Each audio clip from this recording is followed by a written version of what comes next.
Buenas tardes. Hoy el tema que vamos a tratar es un tema que seguramente ustedes conocen, es el tema del codo de tenista. No porque todos los problemas sean originados en el tenis, ni mucho menos, sino que son en realidad una minoría, como podremos ver después. Es lo que llamamos científicamente la epicondilitis. Epicondilitis significa de itis, que significa inflamación, epi, que significa encima, en la superficie, como puede ser epicentro, como puede ser epitafio, en este caso epi es encima del cóndilo, epicondilitis. Y de codo porque tenemos también epicóndilos en la rodilla. En todo caso, empezamos explicando cómo se produce en realidad la cara lateral del codo, que es donde surge este problema, esta enfermedad, es, como pueden ver, marcado en la zona lateral del codo, donde están implicados, por un lado, lo que ven ustedes en color amarillo, que es el epicóndilo, es la superficie ósea, donde hay el periostio. Periostio es esta tela pegada al hueso que todos conocemos porque hemos comido carne y sabemos lo que cubre el hueso y le da su vascularización. Y donde hay la estrella es donde hay los músculos epicondíleos que crean este conflicto, que son el extensor común, el segundo radial y el cubital posterior. Fundamentalmente, donde hay la estrella es el extensor común de los dedos, que es donde se crea el conflicto de esta inflamación. El tenista, pues en realidad lo que ocurre es que está con el codo en extensión, está en pronación, que significa el brazo hacia adentro, y impactando de una manera brusca con el codo en extensión, en pronación, incluso haciendo una pequeña palanca con la muñeca, en ocasiones, y esto provoca un tirón brusco y fuerte en el epicóndilo, en la zona donde yo me he permitido haceros unos dibujos para que podáis verlo muy claramente. Se ve en profundidad los huesos, como podremos ver después.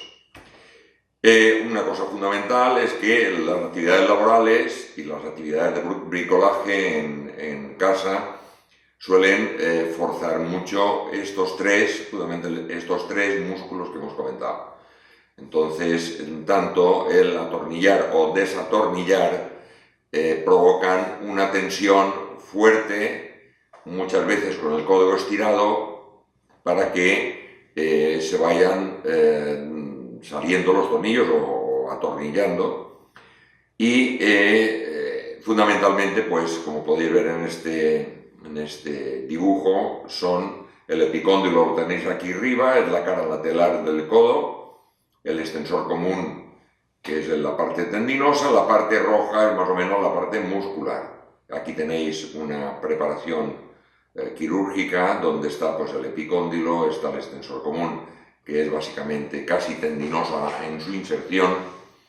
y el cubital posterior.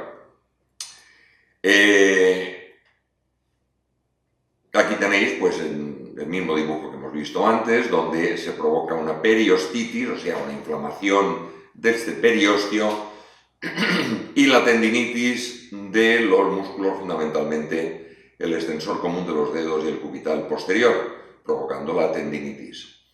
Hay otra patología que es la sinovitis, que es este flequillo de sinovial. Sinovial es como una especie de tela, de cortina que hay dentro de la articulación, que aparte de que tiene un pequeño menisco, que es la parte negra de esta cápsula, la sinovial es lo que está en rojo, que hay sinovial en la parte anterior y en la parte lateral que estamos viendo ahora, que es la parte posterior, que a veces también se inflama. Verán después en una explicación la sinovitis, que también está implicada en este proceso. ¿Cómo empieza el problema? El problema empieza con una inflamación insercional de estos tendones que hemos hablado, de una pequeña periostitis y que se van formando pequeños desgarros tendinosos de poca monta, con poca molestia, con poca limitación funcional, puedes hacer una vida normal, hay un poco de molestia en la cara lateral del codo, que posteriormente pues estos pequeños desgarros provocan la cicatriz fibrosa local progresiva. Porque si no paramos y estamos haciendo deporte o haciendo trabajo, y es un trabajo más o menos continuado y repetitivo, estos desgarros tendinosos van haciendo una cicatriz. Y el primer punto, pues hemos dicho que los músculos epicondíleos laterales y posterolaterales, junto con una periostitis y las microfracturas de estos haces que hemos hablado, si se van cronificando, si se van alargando en el tiempo y con la repetición, se provocan pues microroturas de los haces y una cronicidad del proceso. La maniobra que hace el médico, que hace el explorador, el fisioterapeuta o el preparador deportivo es precisamente apretar con el pulgar el epicóndilo y haciendo una extensión progresiva con la mano, con el antebrazo en pronación y la mano en flexión es cuando se provoca realmente el dolor. Es decir, para hacer el diagnóstico, el dedo pulgar denota el dolor que provoca, haciendo esta maniobra, lo mismo que la de Cozen-Thompson, que es en definitiva muy parecida, que es estirar el codo y hacer pronación hacia abajo y doblar la muñeca en flexión volar.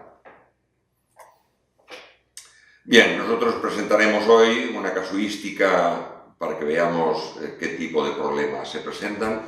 De 11 años hemos tratado pues casi 900 casos que han sido pues tratados con antiinflamatorios, con analgésicos, con rehabilitación de diferentes pautas, electroterapia, manual de contracción, ciriax, masajes o a veces las infiltraciones. Y también se tratan o se pueden ayudar mucho poniendo una cincha como la que pueden ustedes ver en el dibujo, que es una cincha antebraquial que no hay que usar una codera que coja todo el codo porque no sirve para nada. Es decir, la codera da la sensación de que te protege pero que no resuelve. Lo suyo es llevar una cincha antebraquial como la que tienen aquí dibujada y evidentemente moderar los esfuerzos y el reposo mientras estamos bajo tratamiento, porque si seguimos dando una actividad muy intensa llevando un dolor epicondíleo y una epicondilitis, pues evidentemente no vamos a solucionar el problema. De la casuística que presentamos en el día de hoy, no mejoraron en 82 casos, que es el 9%. No mejoraron con toda la pauta, llamémosle conservadora, sino que pudimos ver que junto con otros autores, pues los hay que tienen un 10%, un 19%, Kenesy de París tiene un 14%, nosotros pues hemos dicho que un 9,1% y que el rango que hay de casuística es desde un 3,3% a un 10% donde no se resuelven con el tratamiento conservador que hemos comentado. De estos 82 pacientes, de los cuales básicamente son casi al 50% entre mujeres y varones, había 4 que eran bilaterales, eran trabajos duros, eran alguno de ellos mecánico. Yo recuerdo bien estos 4 que eran de los 2 codos, que eran trabajos que se hacían con un estrés tendinoso importante, con lo cual hace un total de 86 casos, de los cuales la mayoría, como podéis ver, se centran en el codo derecho, y 15% que algunos de ellos eran zurdos y otros que por cuestiones diferentes laborales pues lo tenían solamente en el izquierdo. El rango de edad lo tenéis entre 67 y 22 años, y que de los jugadores de tenis, de los 16 deportistas que pudimos tratar, solamente había 7 que fueran jugadores de tenis. Fundamentalmente estaban la mayoría, los 47 pacientes, con actividades laborales y de bricolaje de estos 10% que no mejoraban con el tratamiento, con los tratamientos, diferentes tratamientos conservadores. ¿Dónde se localizaban los síntomas? Pues en nuestra casuística, como hemos dicho, de 86, la mayoría estaban en el epicóndilo, en la parte ósea, en la parte de la periostitis que hemos hablado. El 79, prácticamente casi la mayoría también estaban en los tensores extensores que hemos hablado, extensor común y el cubital posterior. Y había un 15% que habían inflamado, debido a la reiteración y a la continuidad de esta patología sin resolver, habían llegado a inflamar intraarticularmente la sinovial. Había una sinovitis que en la exploración se podía ver con ciertas maniobras de que el dolor había una parte intraarticular que era la sinovial. Y otra de las nosopatías era que en la cabeza del radio, en aquel hueso que se veía en profundidad, la cabeza del radio es redondita, es como si fuera una aspirina, que se rota cuando nosotros pronamos y supinamos el antebrazo, y esta rotación provocaba evidentemente una inflamación del ligamento que sujeta la cabeza. Es como si fuera la cabeza que va rotando y un ligamento como si fuera un anillo que sujeta la cabeza en su posición anatómica. Pues había un 21% de esta epicondilitis que no se solucionaban y que se veía claramente que solamente con la maniobra, sin provocar la maniobra de Mills, se veía claramente que solamente con la rotación había un cuadro doloroso. Y luego hay otra patología, para que veáis que es bastante florido el codo cuando tiene una epicondilitis crónica, perdón, es que además había una irritación del nervio radial, que esto también es algo bastante más serio. Pero bueno, ¿cómo podíamos saber si el nervio radial estaba inflamado o estaba dolorido? Bueno, pues me he permitido hacer dos dibujos donde el nervio radial, por su cara anterior, está distribuido, va bajando desde arriba, pasa por delante, por la cara anterior del codo a nivel lateral y se penetra dentro del supinador corto por este ojal, que a mí en el dibujo me ha salido un poquitín grande, pido excusas, y que se llama la arcada de Frosch, o el ojal donde el nervio radial bajando entra. Y al hacer la pronación, que es lo que hablamos cuando hacemos un trabajo muy duro de desatornillar y de forzar la pronación de una manera intensa, el nervio lo que hace es, evidentemente, por dentro del músculo se tuerce, se desloca, coge una distribución que es la suya, que por eso pasa a través de un ojal, pasa a través del supinador corto y se hace posterior, se va hacia atrás el nervio.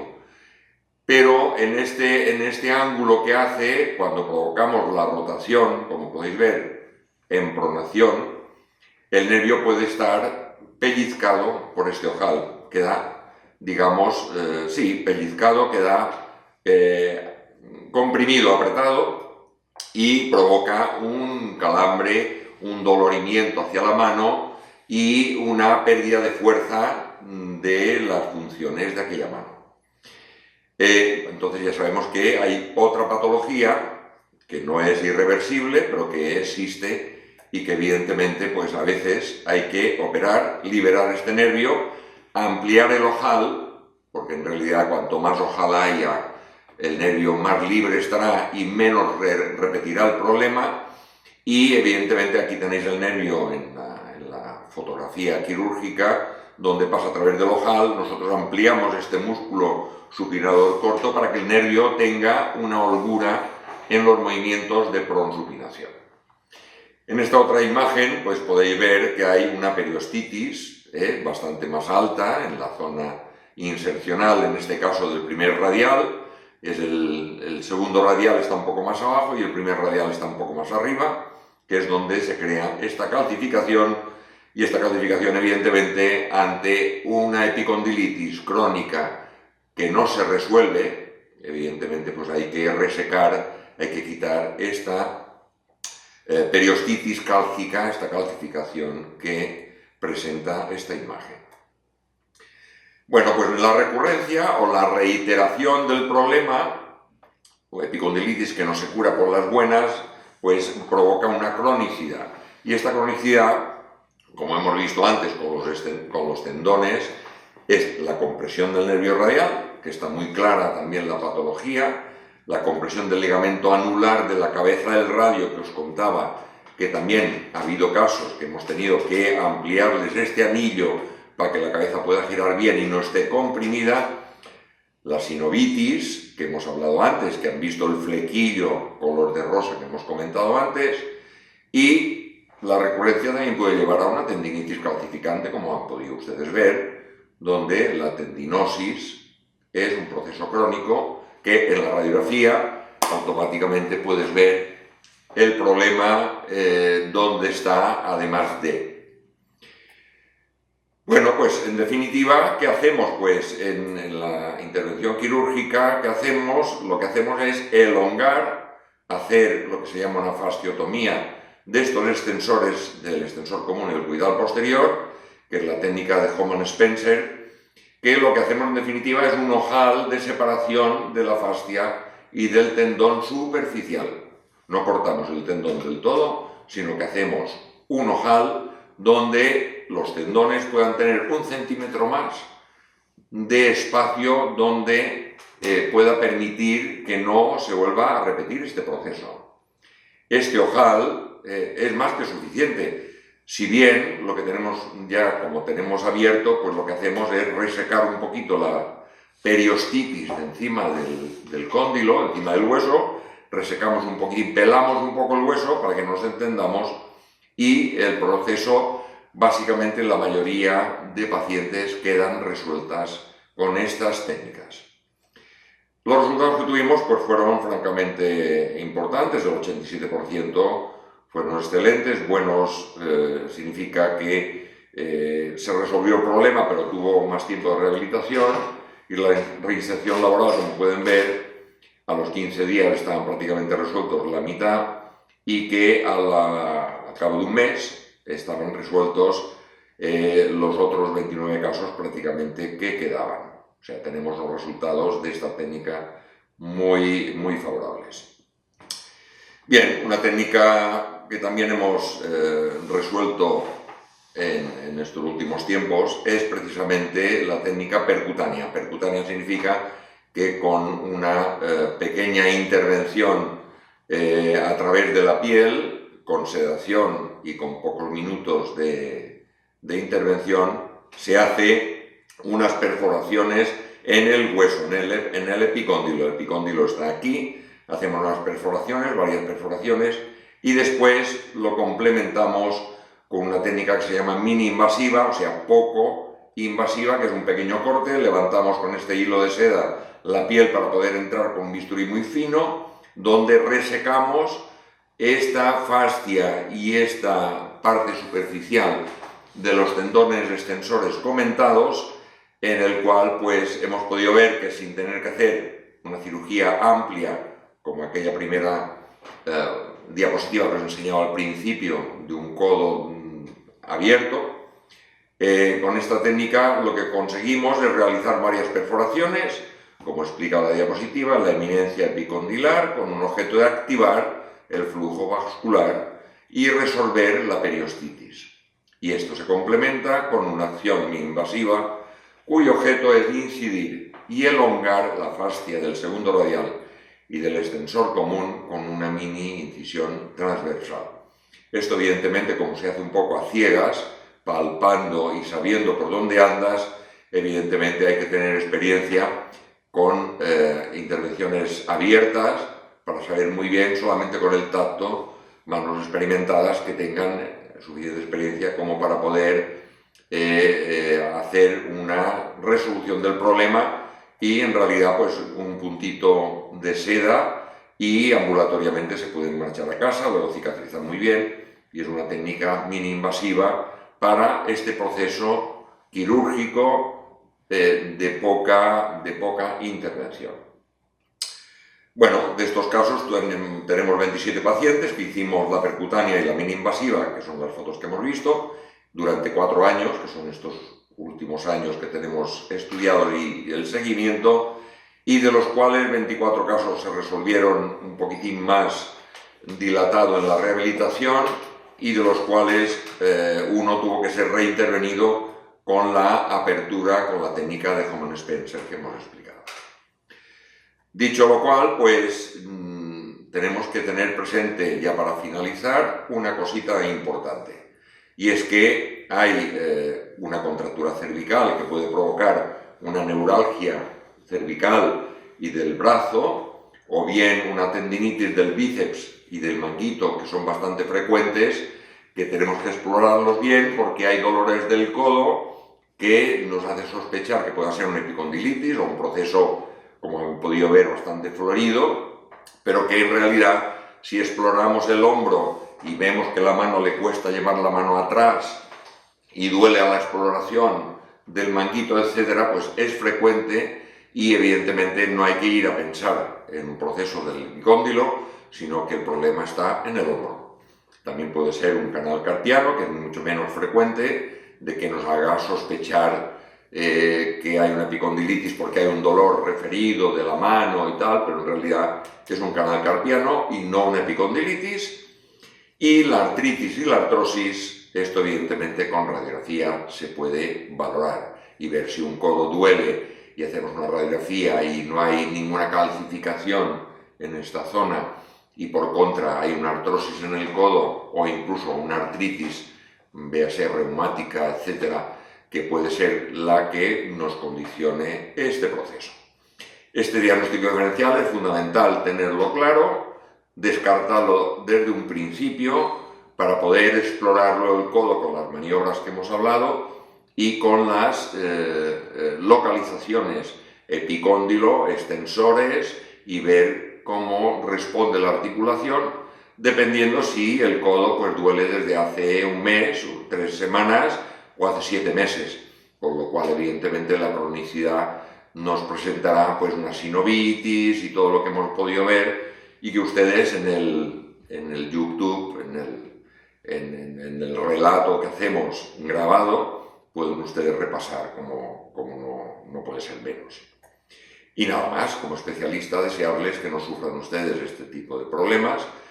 y que si lo padecen sepan que el problema tiene solución. Hay muchas maneras de salir del problema y hay que salir de alguna de las maneras. Y no resista usted